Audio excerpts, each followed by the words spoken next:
Ken, thank you. The Grand Rapids Police Department facing criticism tonight for how a traffic stop played out over the weekend. A driver who was detained as part of a shooting investigation says he was racially profiled. Police say that stop went by the book. News 8's Duncan McLean spoke with both police leadership and the man detained about that stop and joins us live in studio. Brian, the subject in that stop called it terrifying and degrading, while GRPD says it was compassionate and sensitive. And the officer adapted typical high-risk stop protocols as they read the situation. The reality, it appears, is that both accounts are true. I began to think about my wife and children, to be honest. I said, they're going to shoot me. But I can imagine, like I told him when I talked to him on the phone, I would be frustrated, I'd be angered, I'd be embarrassed, and all those emotions. But our officers still didn't do anything wrong, right? They follow training, policy, procedures, and everything. Reported gunfire on Worden Street at 11:30 Saturday morning began the investigation. Callers and people on scene telling officers they saw a black expedition driven by a black man wearing blue. 30 minutes later, a car was spotted matching that description. As Bishop Amir May is spotted and tailed, emotions build in both cars.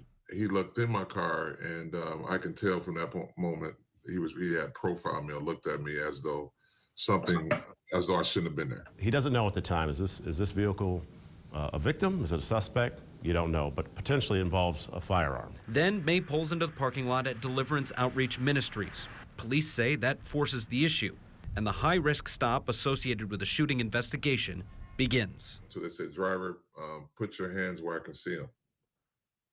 And I was looking around like, who is he talking to? High-risk traffic stop is when we feel that you're potentially armed, right, and we have our firearms pointed down at the vehicle. That didn't happen in this situation. The officer is trying to show compassion and still has a job to do to stop this subject and figure out his involvement, investigate what's happening. Mr. May is placed in handcuffs as seen in the now viral video, and officers begin their investigation with a pat-down, plain view search of the car, and questioning.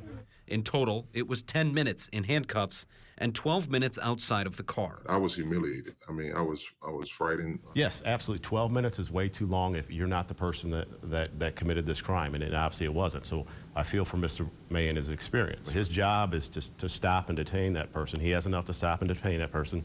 Two separate witnesses pointed out that car, that description. They were obviously wrong, right? And we're bearing the responsibility of that, and that comes with the nature of this job. We accept that. But it wasn't profiling for Mr. May. That 12 minutes, though, was more than due diligence for the man in handcuffs. It was a tightrope act of cooperation and self-preservation, now synonymous with police interactions for minority communities. It has been embedded in the average American home to be embedded to teach police safety, how to survive being black. That shouldn't have to be taught in your culture. Deputy Chief Trigg spoke with Bishop May on the phone after that interaction caught on camera, offering the same sentiments that he shared with us today. While May has founded a new nonprofit in the days since to continue these nuanced and challenging conversations nationwide. In the end, trust was tested on both sides of the interaction that day, eventually leading to the correct conclusions and conversation. All that hopefully building more trust in these interactions for the future. Brian.